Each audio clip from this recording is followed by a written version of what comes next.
Alors, on se retrouve pour la suite de ce chapitre sur les champs de force centrale conservative. Donc, on a exploré le caractère central du champ de force. Maintenant, est-ce qu'on va essayer de regarder qu'est-ce que ça nous donne de ce caractère conservatif? Et on va commencer par simplement la conservation de l'énergie mécanique. Parce que effectivement, si vous avez un champ de force qui est conservatif et que vous n'êtes soumis que à ce champ de force conservatif, eh bien, par définition, quasiment, il y a conservation de l'énergie mécanique. Donc, on va tout de suite redonner l'expression de la force. Donc, si la force est conservative en plus d'être centrale,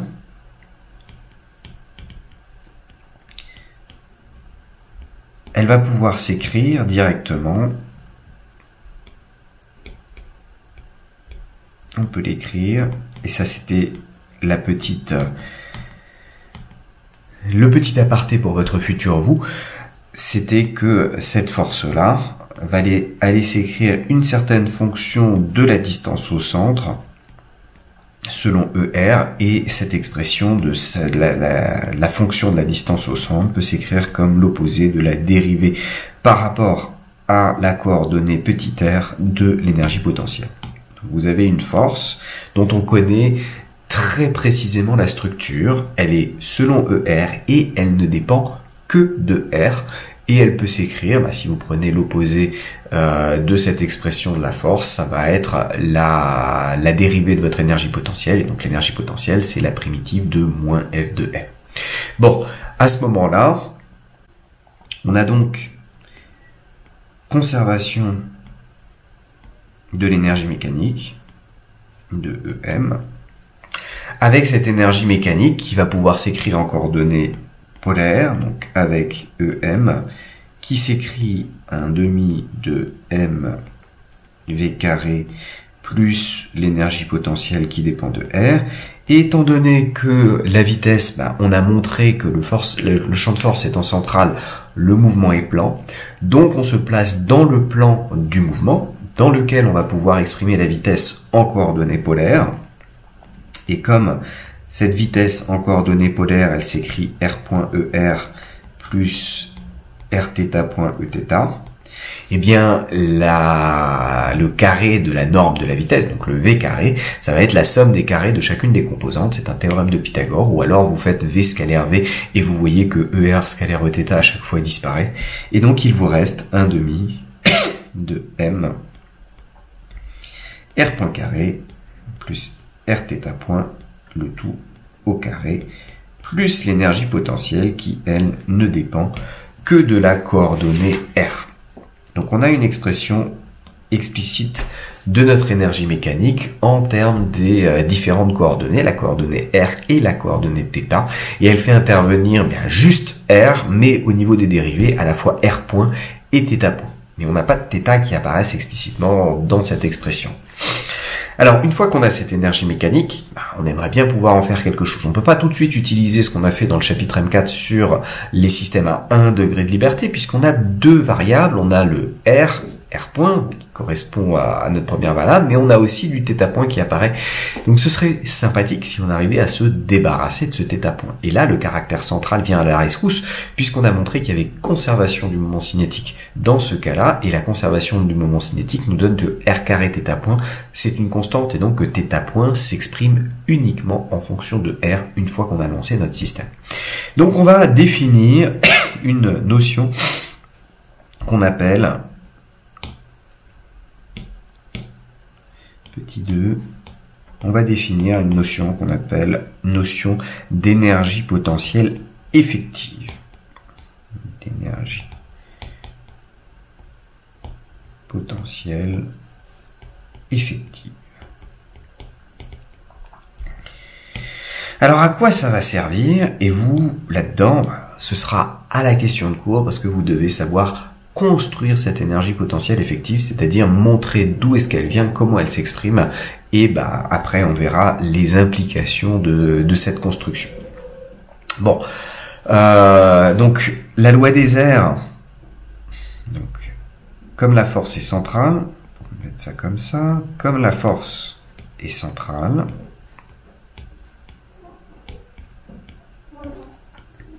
on a la loi des airs. Là, on a plutôt la conservation du moment cinétique. On a automatiquement conservation du moment cinétique.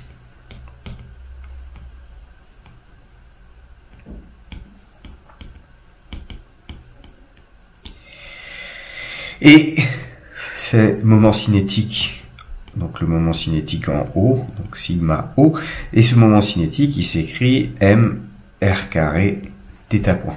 Ce qui veut dire que le θ point s'écrit sigma O sur m r carré avec sigma O qui est une constante, c'est-à-dire à partir du moment où vous avez lancé votre système, il faut bien l'avoir lancé quand même pour savoir quelle est la valeur initiale, mais une fois que vous l'avez lancé, le moment cinétique garde toujours la même valeur, et donc vous pouvez calculer, connaissant l'endroit où vous vous placez, c'est-à-dire la distance r, vous pouvez calculer la vitesse angulaire θ point de votre objet à cet endroit-là.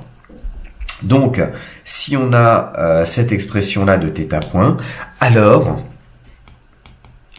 on peut écrire l'énergie mécanique sous la forme 1/2 de mr point carré, qui est le terme que vous aviez à ce niveau-là, donc qui sort directement de ce qu'on appelle la partie radiale de l'énergie cinétique, plus un machin qu'on va appeler EP effective. Donc cette énergie potentielle effective qui ne dépend que de R,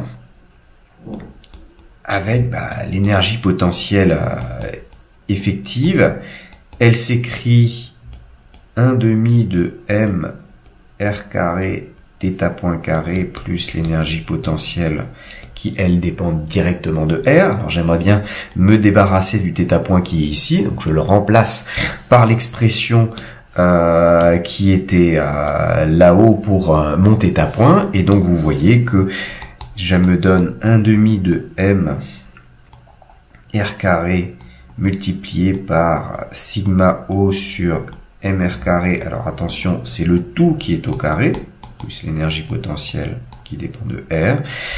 Et j'ai un m qui se simplifie, il me reste un sigma O carré au-dessus, un 2 qui vient du demi qui est là. Ensuite, on a un m qui reste en dessous, et puis un r carré qui reste en dessous.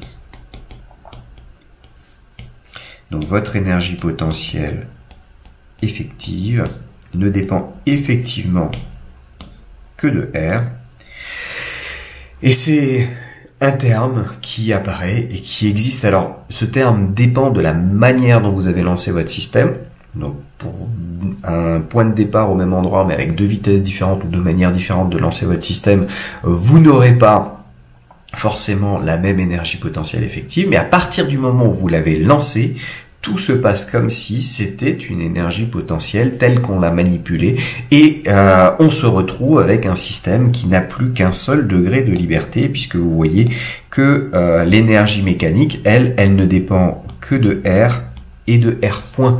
Donc elle s'écrit bien sous la forme de ce qu'on a déterminé dans le chapitre sur les systèmes à 1 degré de liberté, puisque j'ai du 1/2 de m fois la variable dérivée, la dérivée temporelle de la variable au carré, plus quelque chose, une fonction de cette variable en question, R, X, ce que je voulais pour le système à un seul degré de liberté, et donc ici on va l'appliquer directement sur R. Donc tout se passe comme si je n'avais qu'un seul degré de liberté et tout le reste était déterminé, c'est-à-dire en fait tout le reste est calculable à partir de mouvements seulement selon cet unique degré de liberté. Donc intérêt de cette écriture, intérêt, on se ramène à un système qui, en apparence, alors c'est bien en apparence, hein, c'est bien pour ça qu'on a un truc effectif, en apparence, n'a qu'un seul degré de liberté,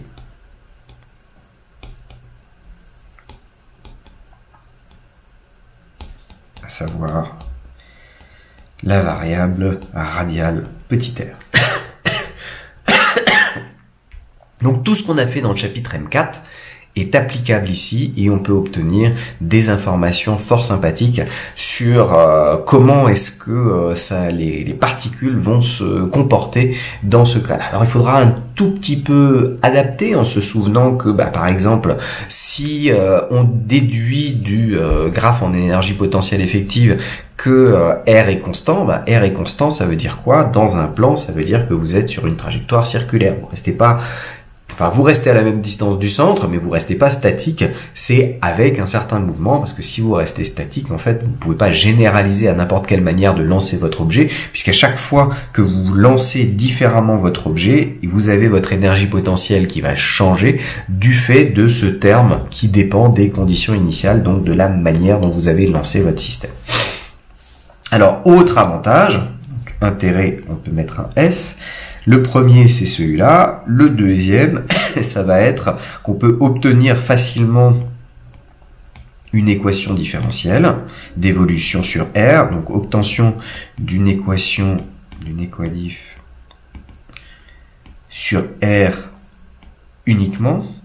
Donc au lieu d'avoir un système d'équations différentielles couplées qui fera apparaître à la fois du θ et du R et d'avoir un problème de résolution croisée de ce système d'équations différentielles, là on peut résoudre ce qui se passe sur R une fois qu'on a le R de t, étant donné que le θ point est donné ici. Une fois que vous avez R de t de manière explicite, vous êtes capable d'avoir θ point de manière explicite et potentiellement de l'intégrer pour avoir l'évolution de θ au cours du temps. Donc, quand on obtient, pour obtenir cette équation différentielle, on utilise en fait la constance de l'énergie mécanique, le fait que l'énergie mécanique soit conservée. On écrit donc que la dérivée de l'énergie mécanique au cours du temps est égale à 0, et cette écriture elle me dit que 0, donc l'égalité à 0 qui est ici, comme mon énergie mécanique est donnée à cet endroit-là, je peux dériver ce terme, et donc je me retrouve avec 1/2 de m multiplié par 2 r point dr point sur dt, plus la dérivée de l'énergie potentielle effective par rapport au temps.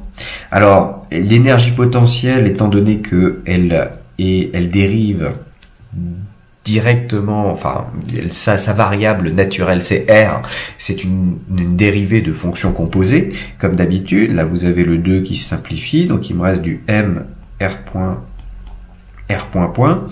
plus la dérivée de l'énergie potentielle effective par rapport à R multiplié par dr sur dt. Donc je fais comme d'habitude ma dérivée de fonction composée, et là je vais pouvoir simplifier ici puisqu'on cherche un mouvement. Le R point c'est dr sur dt, donc on simplifie ça et je me retrouve avec une équation différentielle qui dit que m R point plus la dérivée par rapport à R de l'énergie potentielle effective, étant donné que l'énergie potentielle effective, on a l'expression qui est là-haut, on a une première partie qu'on peut calculer explicitement, donc la dérivée d'une constante sur R carré, ça me fait du moins 2, la même constante divisée par R cube, donc je me retrouve avec du moins, les deux se simplifient, donc sigma au carré sur m R cube, plus la dérivée de la vraie énergie potentielle par rapport à R. Cette vraie énergie potentielle par rapport à R, on avait vu que c'était moins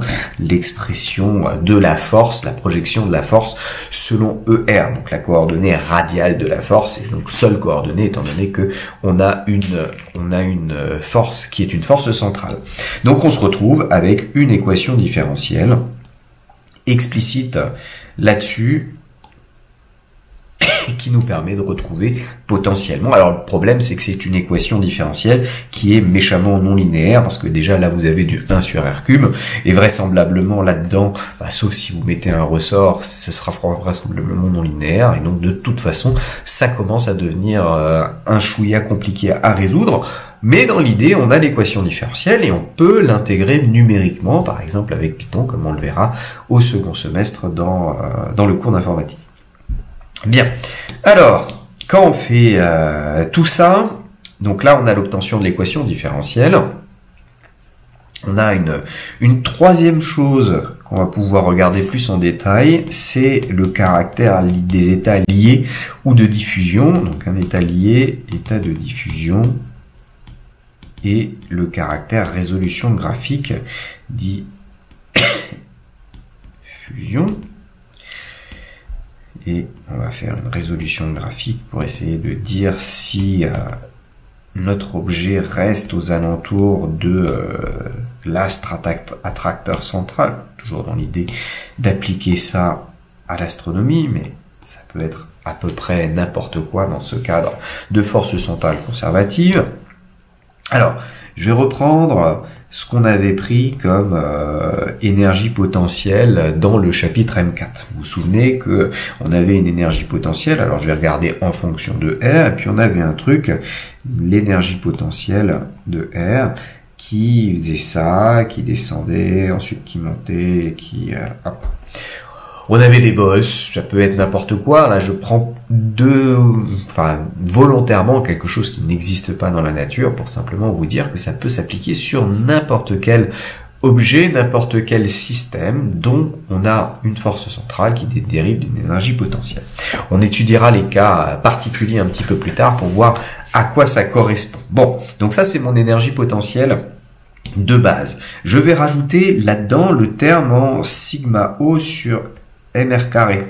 C'est-à-dire que dans l'expression de l'énergie potentielle effective, vous avez ce terme-là, donc sigma O carré sur 2mr carré.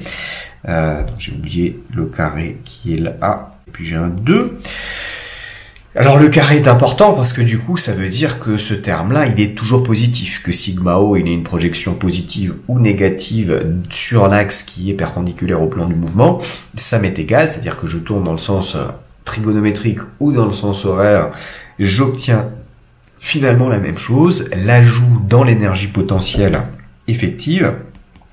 L'énergie potentielle effective, elle va s'écrire comme la somme de ce terme qu'on va appeler un terme, on verra un comportement en R égale 0 qui correspond à ce qu'on appelle un mur centrifuge, et la somme avec le vrai énergie potentielle de R. Donc si je fais le dessin, vous voyez que le comportement en 1 sur R carré fait que ça tend vers l'infini en 0, et puis ensuite ça tend gentiment vers 0, hop, et puis souvent assez rapidement, comme ça. Donc quand je me retrouve avec ça, quand je fais la somme de ces deux bouts, vous voyez que aux alentours de 0, eh bien c'est justement le fameux mur centrifuge qui gagne, parce que comme il tend vers l'infini, ça très rapidement ça va reprendre le même comportement. Alors que plus je m'éloigne, plus R est grand, plus le terme en sigma O carré sur 2mr carré va vraisemblablement tendre vers 0. La question c'est plus ou moins rapidement, et donc on aura une participation avec quelque chose qui va finir par se comporter comme mon énergie potentielle quand R tend vers l'infini. Avec un tout petit décalage, la courbe en rouge étant systématiquement au-dessus de la courbe noire, étant donné qu'on lui rajoute la courbe bleue qui est strictement positive à tout instant. Donc ça me change un tout petit peu la tête de ma fonction, avec notamment l'apparition de ce qu'on appelle le mur centrifuge, et qui correspond, quand vous avez conservation du moment cinétique, ça veut dire quand vous essayez de rentrer vers 0, votre vitesse angulaire devient très très grande, et à ce moment-là vous tournez et vous avez tendance à repartir. Et si vous essayez d'attirer quelque chose et puis qu'il est en train de passer légèrement à côté de vous, ça va devenir très difficile de réussir à l'attirer effectivement à vous. Et puis comme ici le centre c'est vraiment ponctuel, on va avoir tendance à passer à côté et repartir avec un fort θ-point à cet endroit-là, et donc ça va tourner, d'où le caractère, le terme mur centrifuge qui peut apparaître. Bon alors, qu'est-ce qui va se passer quand on a ça finalement? Donc si je redessine juste ma fonction rouge là, le machin qui tend vers l'infini, hop, qui fait ça et qui tend vers 0. Qu'est-ce qui se passe si je prends différentes valeurs de l'énergie mécanique? On va en prendre une ici, on va en prendre une ici, on va en prendre une ici, par exemple. Qu'est-ce qui se passe? Eh bien là, par exemple, pour l'énergie mécanique verte, vous avez des points qui correspondront à des points d'annulation. Alors, non pas de l'énergie cinétique, non pas de la vitesse, mais seulement de la vitesse radiale. Donc, ces points-là, ce sont des points d'annulation de la vitesse radiale.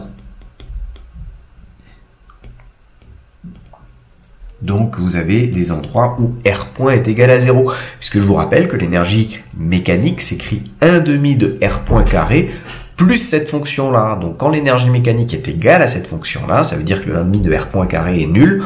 Donc, R point est nul. Si R point est nul, ça veut dire que R atteint soit un maximum, soit un minimum. Et puis, étant donné que le 1/2 de R point carré doit être positif, ça interdit les zones qui sont à cet endroit-là. Donc par exemple, si j'avais démarré quelque part dans cette zone ici, donc si j'avais démarré dans la zone quelque part ici, je reste coincé puisque j'ai mon système qui par exemple se déplace. Hop, j'ai mon système qui se déplace vers la droite, qui atteint le point là, et hop, il décide de repartir vers la gauche. Et hop, quand il atteint le point à gauche, il décide de repartir vers la droite, puisqu'il peut pas aller plus à gauche. R a atteint son minimum, et donc il doit réaugmenter. Et vous avez le même comportement, vous êtes coincé dans la vallée de potentiel effectif ici, et donc votre R va avoir un mouvement périodique. Donc vous avez que R varie périodiquement entre R min et R max, avec ici c'est la valeur du R min et ici c'est la valeur du R max. Vous avez ce qu'on appelle un état lié. Vous êtes contraint à rester autour de votre centre attracteur et vous n'arrivez pas ni à vous rapprocher de trop, ni à vous écarter de trop. Si on devait faire un petit dessin de la trajectoire correspondante, si vous prenez le centre O qui est ici, si je fais un premier cercle de rayon R min et un deuxième cercle de rayon R max, alors la trajectoire effective de votre système, par exemple si je pars de R min, ensuite j'atteins R max, et puis je réatteins R min, et puis je réatteins R max, et puis je réatteins R min, et puis je réatteins R max, etc. Donc j'arrive à tourner. Il faut imaginer que vous êtes quand même dans un plan et donc que vous tournez, mais si je représente R en fonction du temps, je vais avoir des oscillations entre R min et R max. Alors pas des oscillations sinusoïdales, sauf si je suis suffisamment proche du creux pour pouvoir faire l'approximation harmonique. On y revient à cette histoire d'approximation harmonique, mais des oscillations entre la valeur minimale et la valeur maximale. En règle générale, votre trajectoire ne sera pas fermée. Donc B, en règle générale, la trajectoire ne sera pas fermée.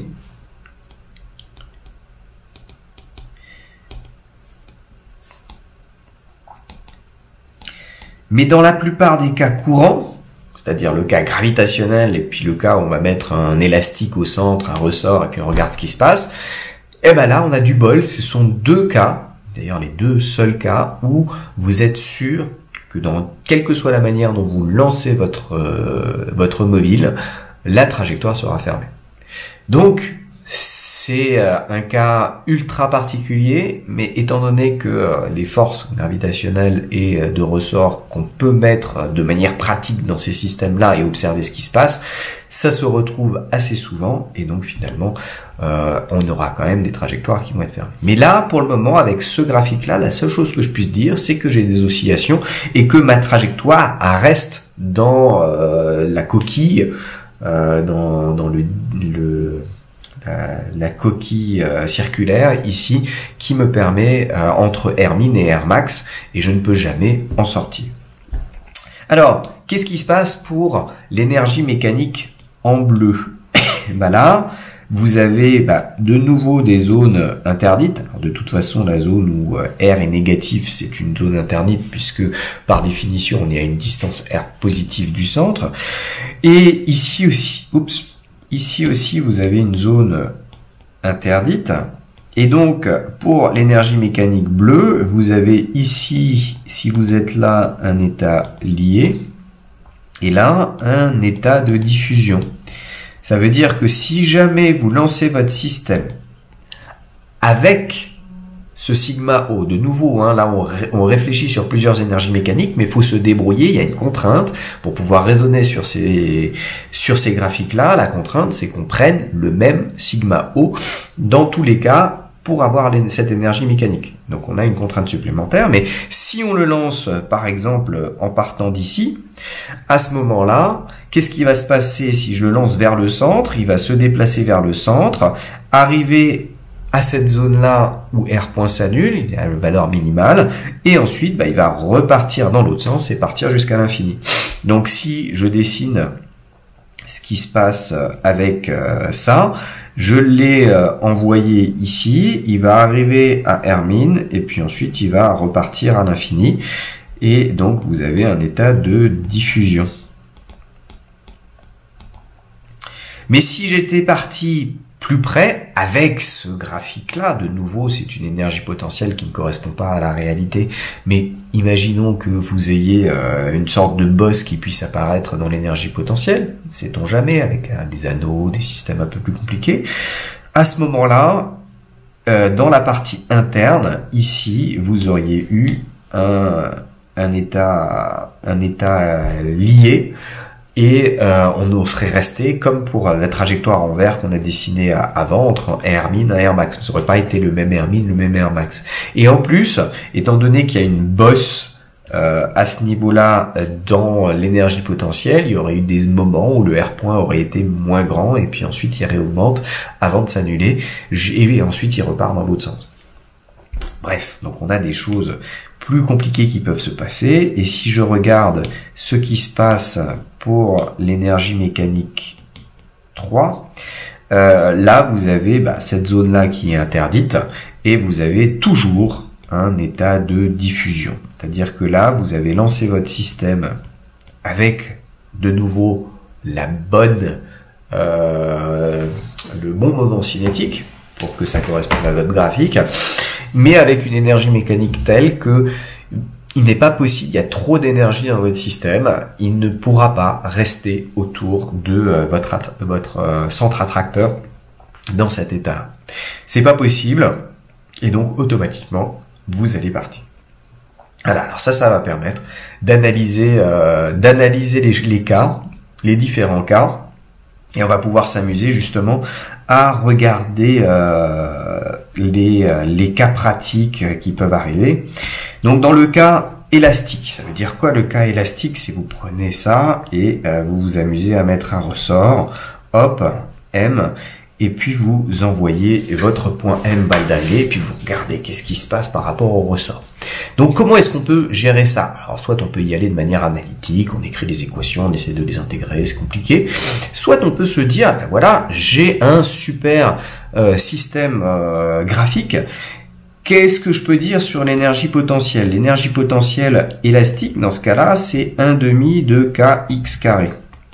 C'est donc 1/2 de k R moins L0 au carré, puisque X, l'allongement, c'est l'écart à la longueur à vide de votre système. Donc on a 1/2 de K R moins L0 au carré. Donc ça c'est pour notre énergie potentielle élastique. Si je fais un dessin de ce truc-là, eh bien j'ai une parabole qui va s'annuler en L0, et qui aura une belle tête de parabole, hop, comme ça, et qui tend vers l'infini de ce côté-là. Si je rajoute, donc ça c'est mon énergie potentielle élastique. Si je rajoute, je crois que je les ai mis en bleu, le sigma O carré sur 2 mr carré. Eh bien là, j'ai un truc qui tend vers mon infini en 0 et qui tend vers 0 en infini.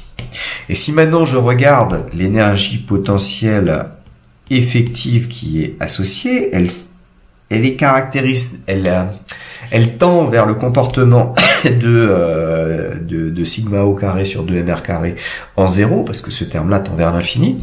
Ensuite, avec l'autre contribution, elle va avoir ça, et puis en infini, c'est l'énergie potentielle effective, c'est l'énergie potentielle élastique qui gagne dans ce cas-là. Et donc, globalement, j'ai une représentation en cloche. Qu'est-ce que je peux en déduire de ça? C'est que, quelle que soit l'énergie mécanique que je mets, j'ai systématiquement, donc toujours, des états liés. Quoi qu'il arrive, j'ai des états liés avec un Rmin et un Rmax. Alors, on peut se poser la question, est-ce que c'est possible de passer par le centre? C'est possible de passer par le centre, mais à ce moment-là, faut lancer notre système de bonne manière, parce que vous voyez que dès que sigma O est non nul, à ce moment-là, c'est pas possible, puisque ça tend vers plus l'infini, l'énergie potentielle effective, et vous n'avez pas à disposition une infinité d'énergie sous la main. Donc le seul moyen que ça passe par le centre, c'est que ce sigma O carré soit nul, et le seul moyen de le faire, c'est d'envoyer avec un θ point qui est égal à 0, c'est-à-dire l'envoyer directement vers le centre. Et à ce moment-là, vous avez votre énergie potentielle effective et directement donnée par l'énergie potentielle normale, et celle-ci ne demande pas une énergie infinie pour réussir à atteindre le centre. Alors, vraisemblablement, ça va casser votre ressort de l'envoyer directement comme ça. Mais globalement, on peut l'imaginer. Et vous voyez que là, avec un ressort, je sais que j'aurai toujours des états liés avec des zones interdites ici, interdites là, et puis des oscillations entre une valeur minimale et une valeur maximale. Si je prends le cas keplérien répulsif, ça, c'est typiquement ce qui se passe pour, vous prenez deux charges qui sont de même signe et vous le mettez. Alors, le cas keplérien, ça veut dire que vous avez une force en 1 sur R carré. Donc, si vous avez une force qui s'écrit, donc un F de R qui est positif équivaut K sur R carré, à ce moment-là, vous avez une énergie potentielle qui va être en K sur R. Quand je dérive K sur R, ça me donne du moins K sur R carré, et comme la force c'est moins la dérivée de l'énergie potentielle par rapport à R, je retrouve du K sur R carré. Si j'ai une énergie potentielle en K sur R carré, de nouveau, je veux faire mon petit dessin. C'est-à-dire que là, je ne fais pas du tout d'analyse analytique en regardant les équations, en essayant de les résoudre et tout ça. Vous voyez, je fais juste une résolution graphique pour pouvoir déduire ce qui va se passer sur mes solutions. Donc si je regarde mon énergie potentielle correspondante, c'est une énergie potentielle en 1 sur R. Et en 1 sur R, ça tend vers l'infini en 0, ça tend vers 0 en infini. Bon, si je regarde maintenant l'énergie, le caractère, l'énergie cinétique orthoradiale qui se rajoute, donc le sigma O carré sur 2 mr carré.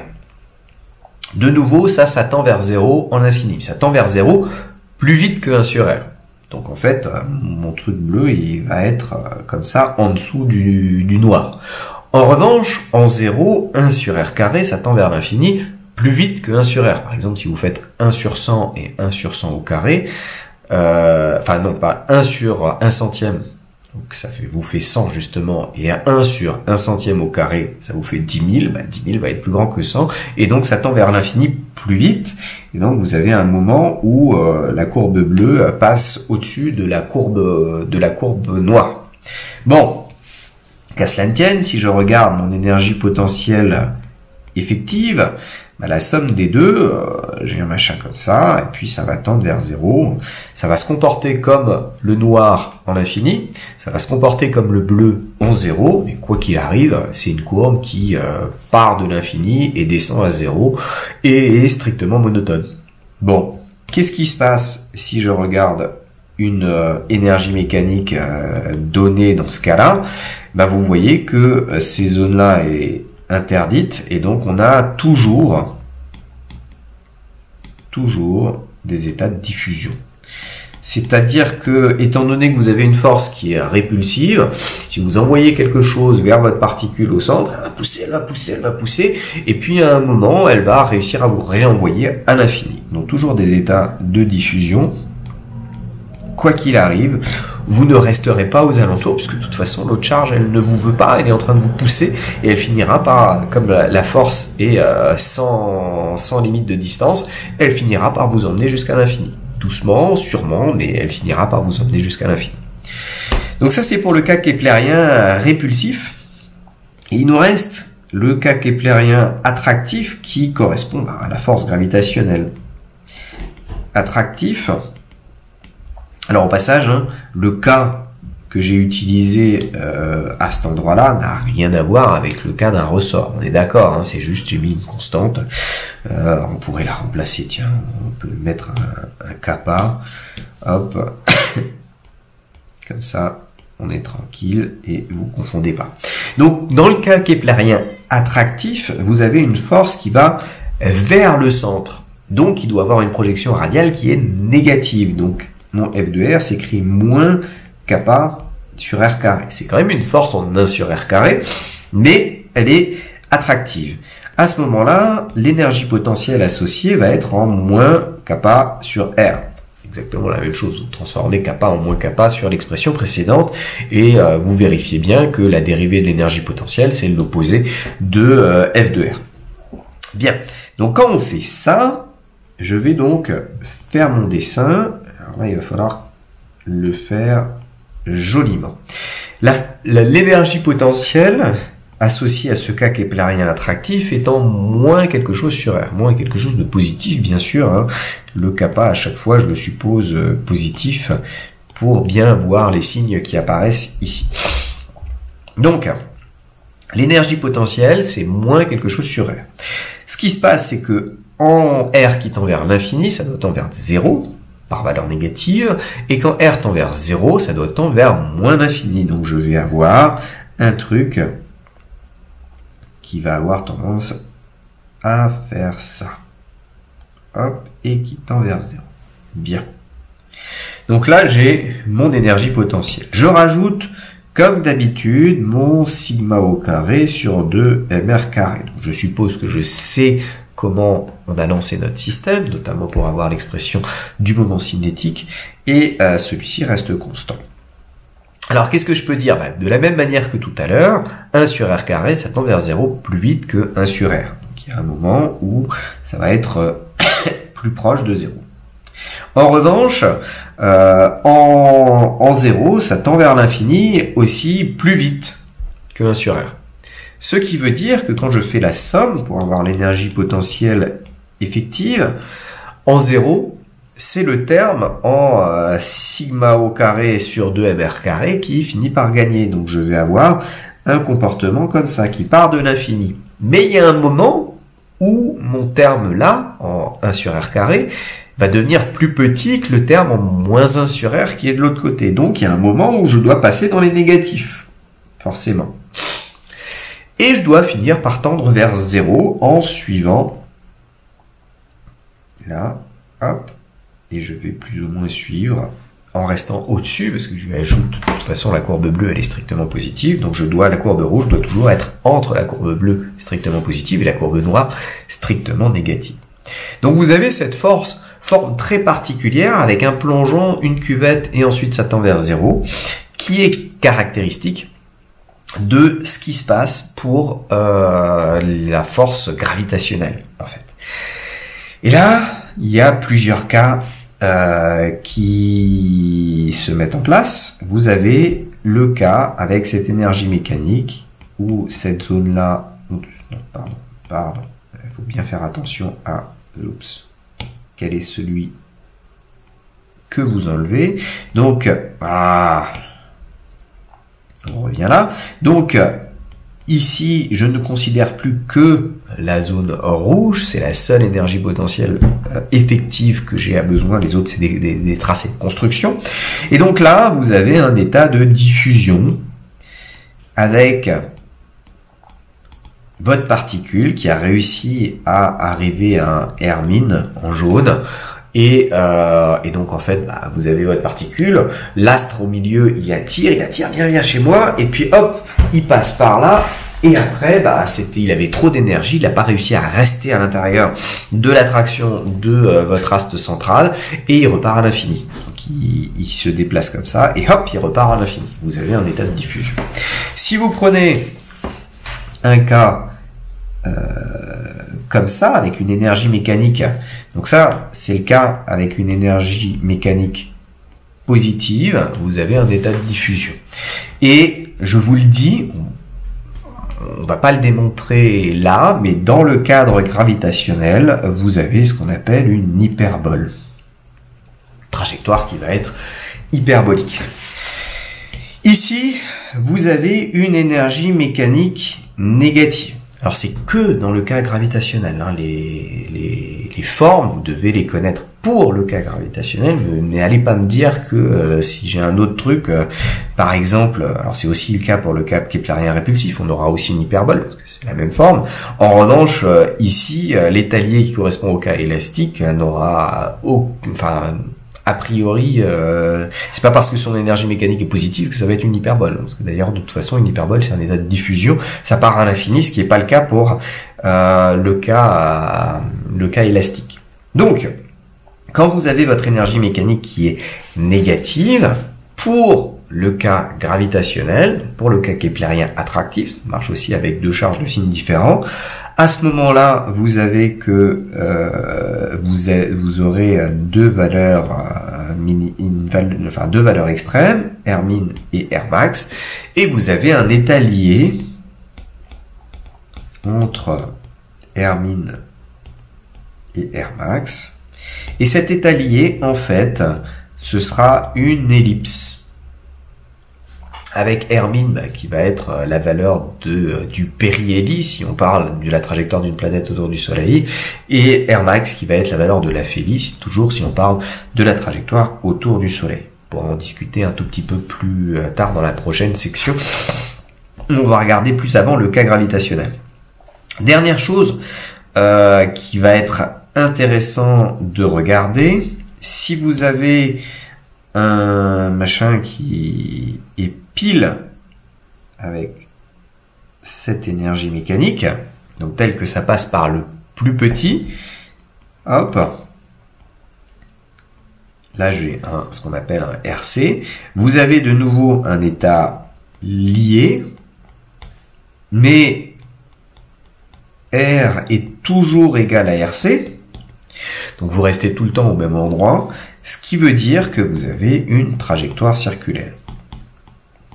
Ça, c'est valable pour tous les endroits où vous êtes passé par un zéro. Donc ici, là, par exemple, si je prends cette énergie mécanique-là, vous avez aussi une trajectoire circulaire, puisque vous imposez la seule valeur possible de R, c'est ce fameux RC, qui est donc le rayon du cercle. Vous restez à distance constante de votre cercle. Vous voyez d'ailleurs que RC, pour le cas de l'élastique, est toujours strictement supérieur à L0, parce que comme vous êtes en train de tourner, vous pouvez rester à l'équilibre, c'est-à-dire à une distance constante du centre, mais la rotation fait que, comme vous devez avoir une certaine accélération pour rester sur votre cercle, il faut que la seule force qui s'exerce, c'est-à-dire celle du ressort, vous pousse vers l'intérieur avec cette accélération-là, et donc que l'allongement soit très légèrement positif pour y arriver. Voilà, donc ça c'est, vous voyez comment à partir d'un graphique, on est capable de discuter des choses. Et alors, vous avez la dernière manière de voir, on va le mettre en jolie mention là. Donc si on a une énergie mécanique qui est égale à 0, vous êtes dans un état de diffusion, mais c'est un état limite de diffusion, c'est-à-dire qu'en fait vous allez atteindre l'infini avec une vitesse radiale qui va tendre vers 0, donc c'est de plus en plus difficile d'atteindre, de s'éloigner, puisque l'évolution de R point va tendre vers 0, et donc pour le cas gravitationnel, ça correspond à une parabole, donc c'est le cas parabolique, c'est la liaison entre l'ellipse et l'hyperbole, c'est la parabole, c'est la troisième conique, dans les classifications mathématiques de ces trajectoires-là. Et donc on pourra essayer de voir quelques petites caractéristiques de ces trajectoires dans la prochaine section.